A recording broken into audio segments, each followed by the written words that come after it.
Uh, we are continuing our class this morning, an introduction dealing with the character of Paul the Apostle over 2 Corinthians. I chose this because I like to do character studies, plus this is a good time to do it. We learn a whole lot about Paul in 2 Corinthians. Personally, I think we learn more about him in this little letter than we do in all the rest of them. So we can think about it as a study on Paul, if you want to. That's pretty much what it is. We learn from 2 Corinthians how to handle suffering in the ministry, which the ministry, we all ministers, of course, how to deal with suffering. It's being a Christian and living with various types of suffering. I remember when I was thinking about becoming a Christian, mostly on TV, the preachers tell you that everything's going to be better. Problems are going to be resolved and all that stuff. And even in the church, a lot of preachers were talking about being able to pillow your head at night because all your anxieties are gone. And from a spiritual point of view, it's the truth. Of course, I was thinking in life in general. You become a Christian and life just gets better. And when I became a Christian, I discovered just the opposite happened. It didn't get better, it got more complicated. I remember when I was baptized by Brother Herman Fox, I went to work the next day at DACO, and there was a deacon there, a deacon in the church, and I was feeling good, you know how you do. And he came up to me and said, I heard you got drugged through the muddy water last night. And I said, what? And then he had to explain to me what he was talking about. And I felt sad and disturbed. To me, it was, I was born again. It was great and wonderful and everything else. And he was talking about getting drugged through muddy water. It kind of cheapened it to me. And that bothered me a lot. It really did. Because he's a Christian, he's a deacon, and it went down the wrong way. But from that time forward, I learned that there's a whole new world of problems that comes your way, things you would never have thought of. I might have said somebody got drugged through the muddy water if I understood what baptism was. I don't know, before I became a Christian. But after I became a Christian, I didn't want to hear that anymore, especially not from a member of the church, but I did. Anyway, we have to learn how to deal with suffering. We really do, because we're going to have it. If we are walking with Christ, then we're going to suffer with Christ also. He suffered throughout his ministry, probably long before, but his real suffering commenced with his baptism, of course, when he went into the wilderness with the devil for 40 days. It was, to me, it was a revelation that that's what happens when you become a Christian. You're going to go into the wilderness with the devil. 40, according to the Jews reckoning their numerology, the number 40 is a complete period of time. In other words, the Lord was in the wilderness for 40 days, and that was the exact amount of time required for him to endure the three temptations. Okay, it was a complete period. He got from A to Z during those 40 days. And if you think about it that way, figuratively speaking, the 40 days will be throughout the rest of our lives. We're going to have to deal with Satan and him tempting us, and we'll have to struggle to overcome. That's a part of our life. It's not something I signed on for when I became a Christian.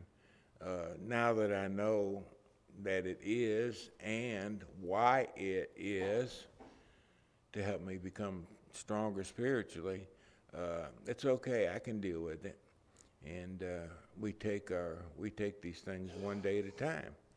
But this is revealed to us in 2 Corinthians. Paul, as far as we know through Revelation, Paul suffered more than the rest of the apostles, according to what's revealed to us. He had the book thrown at him, and he had to deal with a lot of problems, and we can watch him and learn from him how we can handle such problems. First of all, we're going to learn that the problems come from unexpected places. To me, the worst part is when it comes from Christians. That hurts me more than anything. I expect the rest of it. I didn't expect it from Christian people. Unfortunately, that's where a lot of our suffering is going to come from. And of course, that suffering brings on anxieties because, we never really understand why, but it's just a part of our life, and we have to deal with it. Much of Paul's suffering came from false apostles, and this is true in the world. Much of our suffering comes from false teachers, not just in the church, but throughout the world in general.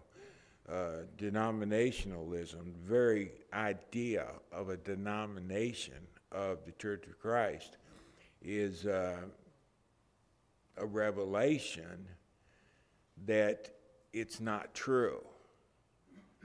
The Church of Christ is undenominational. It's undivided, indivisible. There is but one church. And when you introduce the concept of denomination, it flies in the face of what Jesus established some 2,000 years ago. We expect that, therefore, from that area. In the church, though, we run across people who teach doctrines that are false. Strange thing happened, I don't know when. One day not long ago, I talked about something. Can't remember what it was.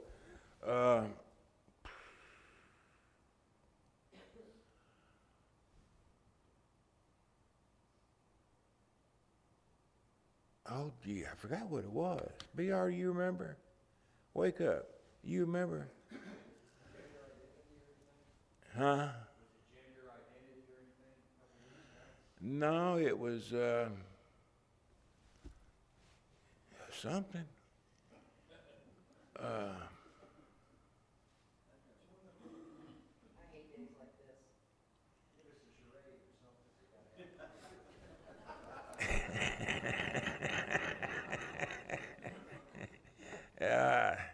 Well, whatever it was, the day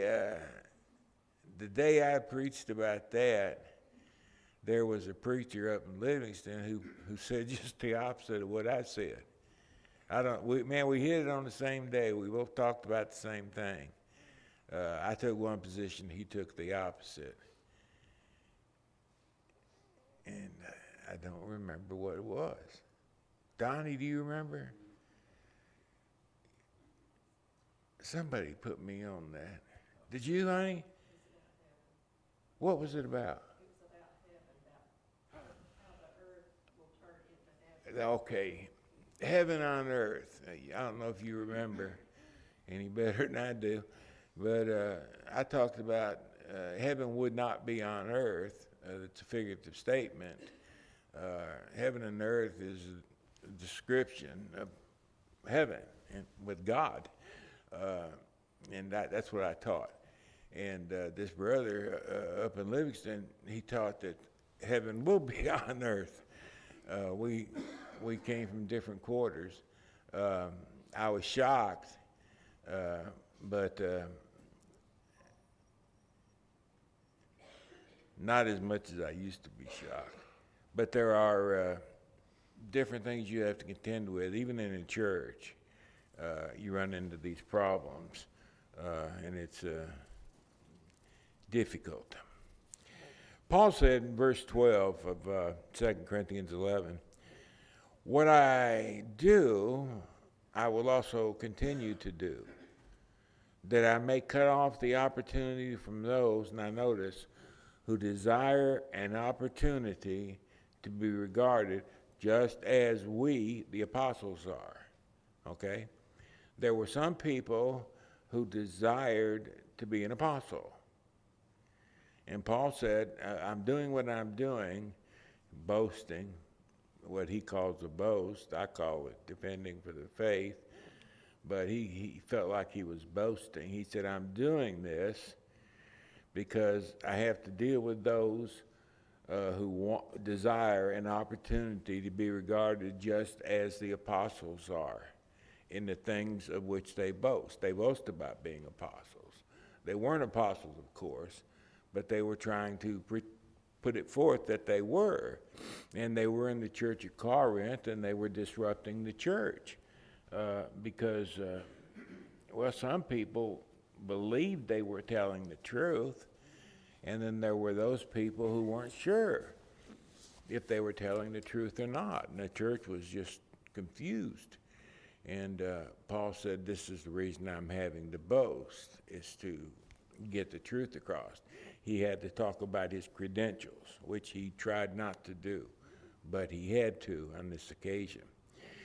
Why? Because such men are false apostles. They're deceitful workers. They're trying to transform themselves into the apostles of Christ. And of course, they were teaching that they had the authority of an apostle. When they said that this is the way it's going to be, then that's the way it had to be.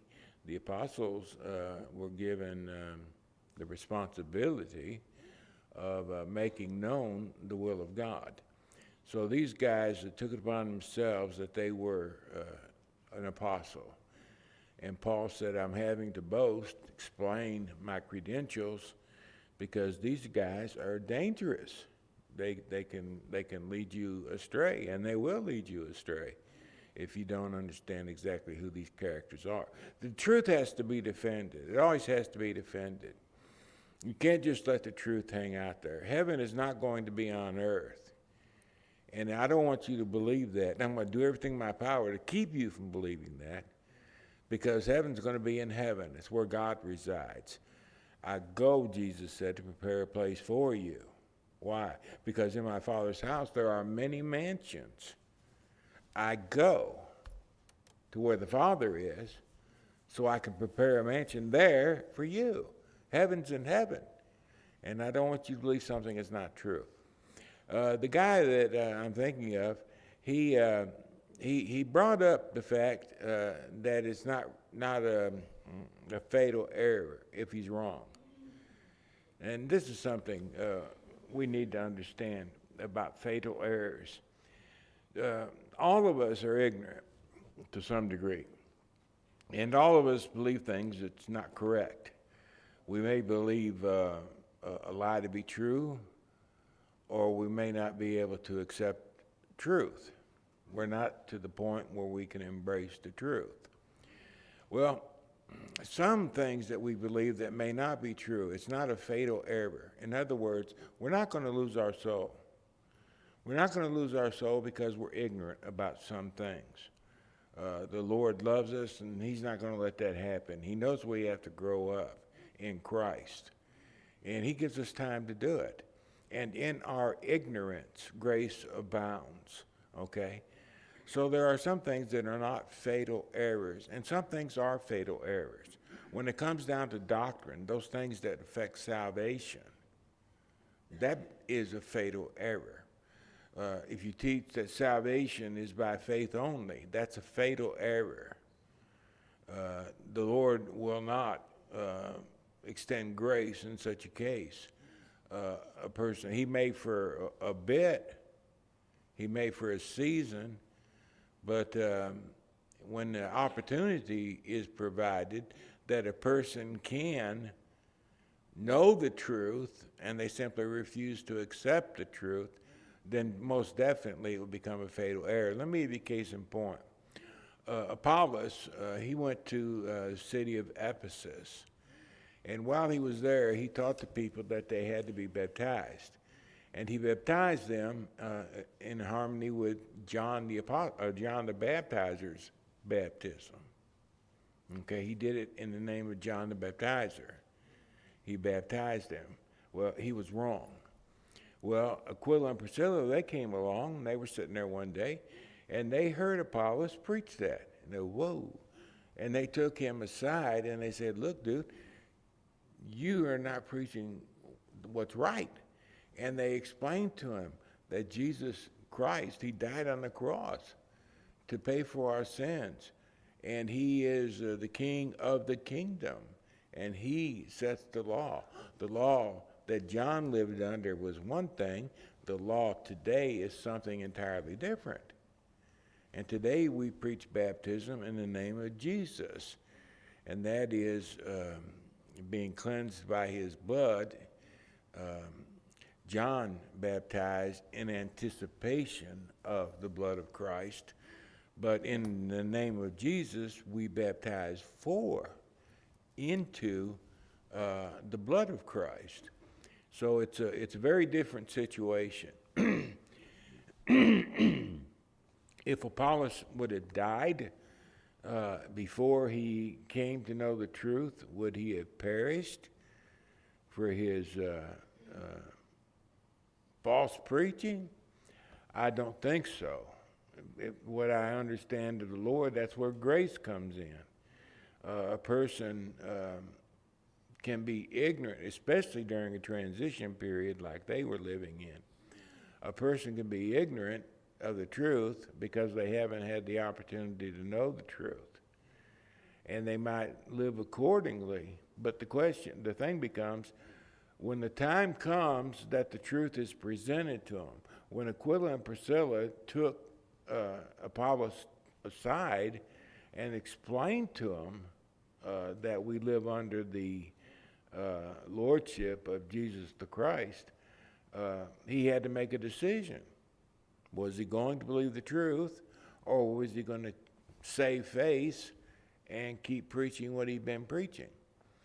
When they told him that if he accepted the truth, he was going to have to go back into the church there at Ephesus and explain to him, hey, I taught you something that wasn't true. Now, I've had to do it, and I know how hard it is to do it. We don't want to be wrong, especially when it comes to our faith. But sometimes you find out you are wrong. What are you going to do? You going to confess it to the church, or are you going to allow your pride to force you to keep on doing what you were doing? Well, Apollos, of course, had a good heart. He repented of his sin or his error, and he went back. Would he have perished had he had died in that intermediate period? Personally, I don't think so. There's not a definitive answer that I've ever found. But personally, I don't think so. Grace, I don't think we can really understand grace. It's just much too big. But grace covers a multitude of sin. And how grace is applied, of course, that's God's decision. But in ignorance, where a person hasn't had the opportunity to learn the truth, God does whatever's right. And that's about as much as I can say about the matter. And that's the way we are today. We teach things sometimes, we believe and teach things sometimes, and we come face to face with the truth. And oh, I can't believe this. I've been wrong. What are you going to do? I think that's some of the hardest tests we ever have to face. To believe, to accept that I've been wrong for so very long, and changing. It's embarrassing. It's humiliating. But what are you going to do? And we continue fighting the Battle of Armageddon, and we go on. Paul was going to have to deal with these false apostles because he had to protect the church there at Corinth. He couldn't let them believe this lie, because they're going to issue law that wasn't from God. It was of their own creation. So it would become a fatal error. Actually, it's already happening at Corinth. But that's why he boasted, as he calls it, by telling them what his credentials was as an apostle. Took me a long time to explain that one, didn't it? One major theme throughout 2 Corinthians is the problem of suffering and defense, in this case, defense of Paul's apostleship. This is just a few of the references that talk about that matter. And of course, they involve several verses when they do. But it's not all of them, it's just a few of them. And as you can see, this subject takes up a big chunk of 2 Corinthians, big chunk. It may be the biggest single subject that we study about in this particular letter, which is unusual, very unusual. But we want to keep that in mind as we study the book. Here's where we're supposed to begin. 2 Corinthians chapter 12, verse 13 is what we're talking about. I have become a fool in boasting, Paul said. You have compelled me. You boxed me in. You hemmed me up. You left me with no choice. Why? Because I ought to have been commended by you. I wasn't. But you know, in nothing was I behind the most eminent apostles, even though I'm still nothing. Okay? You know, you saw, you observed, you witnessed my apostleship right there in your presence. Truly, the signs of an apostle were accomplished among you with all perseverance and signs, wonders, and mighty deeds. The apostles had all 9 gifts. There are 9 spiritual gifts that we read about in the scriptures. The apostles possessed all 9. Nobody else did. This is one of the identifying marks of the apostleship. We're not told what all of them are, other than there are 9. What was one gift that the apostles had that made it obvious that they were an apostle? Can you think of it? Huh? No, that's something other people may have had also. There you go. Passing the gifts onto another person. No one else could do that but an apostle. I don't know if other people possessed all 8 gifts. Now, they didn't have 8 at one time, but they might have one. Another guy has a different one. Another guy has a different gift. And there may be 8 gifts within the church. I don't know. It doesn't tell us that. But there's one gift that only an apostle would have, and that was the ability to pass a gift on to another. If you've seen a man do that, you know he's an apostle. We have an apostle in the church. I think he's in Houston right now. He claims to be an apostle, and I wrote to him several years ago. And I asked him if he had the ability to pass a gift on to another.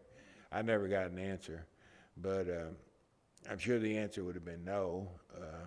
But that would prove definitively that he was not an apostle, though he claims to be. A lot of bad stuff goes on in Texas. Truly, the signs of an apostle were accomplished among you. You know I was an apostle, but you didn't defend my apostleship. They should have come to his aid. He was a brother. They're supposed to love him. And they should have defended him when somebody attacked his honesty, his integrity. But no one did. He stood there by himself. For what is it in which you were inferior to other churches? What makes you at Corinth lesser than any other churches? Oh, I know what it might be. I myself was not burdensome to you. Forgive me of this wrong. He's talking about the fact that he didn't take wages from the church. And this was one of the charges of the false apostles. If Paul were an apostle, he would accept a wage. He didn't accept a wage from the Corinthian church. Now, there were other churches that supported Paul, but not the church of Corinth. He didn't want to take money from them because I think the situation was probably a little iffy, and he didn't want them to think he was just after their money. So he went to Corinth, he preached the gospel, but he didn't take a wage because nobody could say, well, you're just doing it for the money. And he's responding a little facetiously, forgive me this wrong, if I wronged you by not taking wages, as some people were saying he did. Forgive me for doing that. But that's the only thing in which you were inferior to other churches.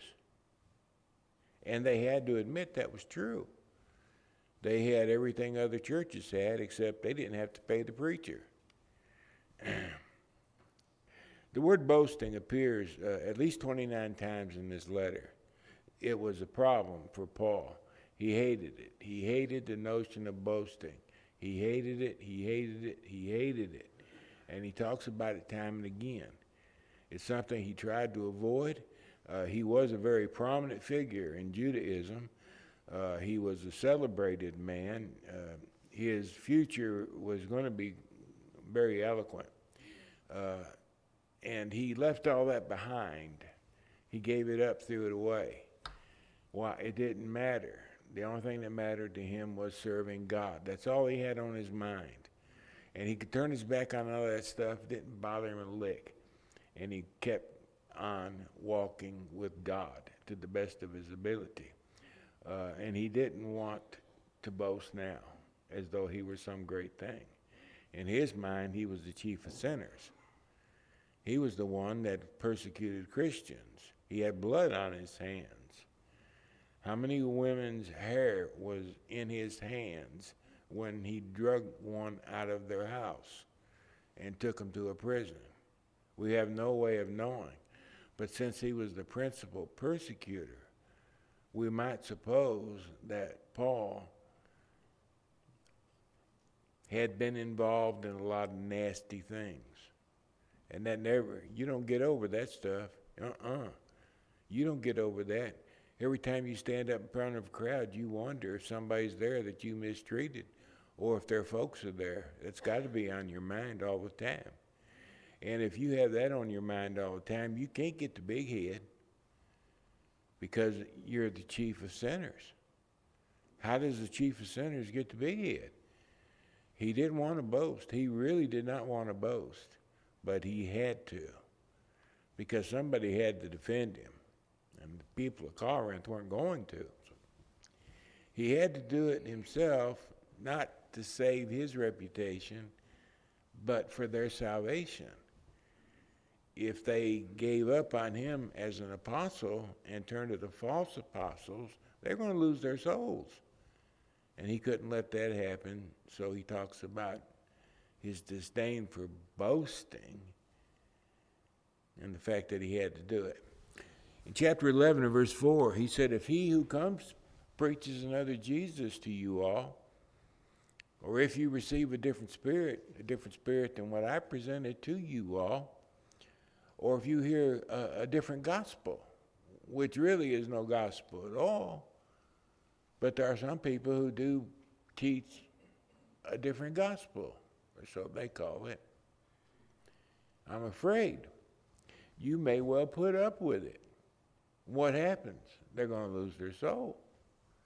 I've got to commend myself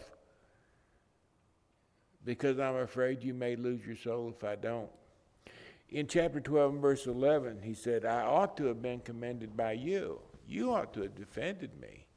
For in nothing was I behind the most eminent apostles. You should have come to my rescue, but you didn't. You were afraid. And because of fear, you just sat there and kept your mouth shut and let them run me down in the ground. He said, therefore, I have to defend myself. You can almost taste his contempt for what he was having to do. He hated it so much. But he had to do it for their sake. He was obliged to make his own defense. He was obliged, as he said, to boast. I don't see it as boasting. Some people would say boasting. His adversaries would, of course. I think he was just trying to defend the truth. Even though he was defending his reputation, he was still trying to defend the truth about himself and what he taught. The false apostles were destroying his influence. They attacked his personal appearance and speech. This is how desperate they get. In chapter 10 and verse 10, his letters, they say, oh boy, they're weighty, powerful. This man talks a big talk when he's got a pen in hand. But look at his bodily presence. Why, he's weak looking, and his speech is contemptible. He has not been schooled properly. He cannot talk properly. That wasn't true. He had more education than all them put together, more likely. But what he did was, he talked to the people. He says on different occasions, he said, I became the people I was talking to. If they were Jewish, I became a Jew. If they were Greek, I'd become a Greek. Poor, I'd be poor. Rich, I'd be rich. He talked to people wherever they were. And that's what he did in Corinth. He could have used words that big if he wanted to. But that's not the way the people in Corinth talked. They spoke plainly. So Paul spoke plainly. And now the false apostles are making fun of him. His speech is contemptible. You know that man hadn't been educated. If he was, he'd talk better. And look at what he looks like, that little weak varmint. He's bald-headed, little skinny fella. You think he's an apostle? You think the Lord would choose something like that for an apostle? They made fun of his appearance. They did whatever they had to do to get people's minds off of Paul. Talk a good talk, but he certainly couldn't walk the walk. Some of their charges against Paul, I got a list of, I don't think it's a complete list, but it's some things they charged him with. His life and conduct were governed by unspiritual motives. He walked according to the flesh. He was following the flesh, the world, not spiritual. Chapter 10 and verse 2. His weak appearance and speech indicated he had no formal training. Chapter 10 and 10, verse 11 and 6. He made up his escape from Damascus, chapter 11, verses 31 through 33. They said he didn't really come down the wall in Damascus and have to escape. He just fabricated that story. Just out of the clear blue air, they pulled that one. He had no letters of commendation, chapter 3 and verse 1. I would think that these false apostles, they showed up at Corinth and they had letters of commendation in hand. They may have had a letter that was signed by Peter the Apostle or one by John the Apostle. They may have had a letter written by the elders of Jerusalem, or they may have had a letter that was written by all the apostles. I don't know exactly what they had, but they came in with letters in hand commending them to the church at Corinth. You can trust these people. They're great people. They're honest. They're apostles. You can they made up their own letters because none of it was true. And then they made fun of Paul. Where's Paul's letters? Did he give you any letters when he showed up here at Corinth? Is it time already to quit? 5 more minutes. Golly. Fearing false apostles, he was afraid to come to Corinth, chapter 1, verse 24. Paul was, we'll go over this one in the future. I want to travel with Paul just a little bit after we get done with this. But he didn't show up at Corinth when he was supposed to. And they said it was because he's afraid. He's afraid to face us. And therefore, instead of coming here, he went somewhere else. He was over there in Macedonia, and suddenly he went back to Asia. Well, how come he didn't come to Corinth? He's afraid. That's why he didn't come back here. This implied a self-awareness that he was inferior. Why was he afraid? If he was an apostle of Christ, what would he be afraid of? No, he knows he was inferior to us, the true apostles, so he ran away. Though a coward, he liked to play the tyrant, chapter 1, verse 24. He liked to strut his stuff. He liked to issue orders and tell people what was right and what was wrong. An apostle wouldn't refuse financial support, chapter 11, verse 7. Can you imagine an apostle not receiving wages from the church they serve? That's unthinkable. This is the things they were saying about Paul. He took from the collection. You know, at this time, he was going around taking up money. This was his third missionary tour, his last tour, actually. And he was collecting monies he was going to take to Jerusalem. And they said he didn't take money from the church because he was taking money from the collection and putting it in his pocket. And if he didn't do it directly, it was his comrades, the Timothy and the Titus, these guys. They were taking the money and funneling it to Paul. Oh, he's getting money. He's not an apostle, he's a crook. He's a false apostle. He's got to live. There's got to be a reason he's doing it. And you know what the principal reason always is? People love money. And that's where he's getting it. These are their charges. They were being very vicious towards Paul. The false apostles were destroying his influence. Back to chapter 1, verse 8 again. We do not want you to be ignorant. Ignorant is not a nasty word. It just means to be unaware of, to not have the knowledge about a certain subject. I don't want you to be ignorant, brethren, about me and who I am, of our trouble which came to us in Asia. Paul was in Ephesus, and you remember Demetrius stirred up all the tradesmen. And he wanted to get Paul out of the area because people were believing in a living God. And when they start believing in the living God, they don't believe in our little false idols anymore, and they're not purchasing them. And we're losing money in our trade. What did they want to do? They want to destroy Paul. There was a big stink that come up over it. We were burdened beyond measure, above strength. We even despaired of life. Chapter 2, verses 12 and 13, furthermore, when I came to Troas to preach Christ's gospel, I had no rest in my spirit because I did not find Titus my brother. After the flare-up with Demetrius, Paul had to hit the road, and he went to Titus. And he went to Troas. He was hoping he might run into Titus there because he wanted to find out what was going on with the church at Corinth. He had sent Titus to go find out. And he was supposed to be back, so he went to Troas, but Titus never showed up. And now he's worried about Titus. What did they do? Did they hurt him? What's going on? How come he ain't back? What's going on at Corinth? Is the church failing? Is Titus been hurt? I've got to find out what's going on. So he left Troas, and he went on over into Macedonia. I took my leave of them at Troas, and I went to Macedonia. You're going to go to the church at Philippi. You're going to go to the church at Thessalonica. You're going to go to the church at Berea. I got to find Titus.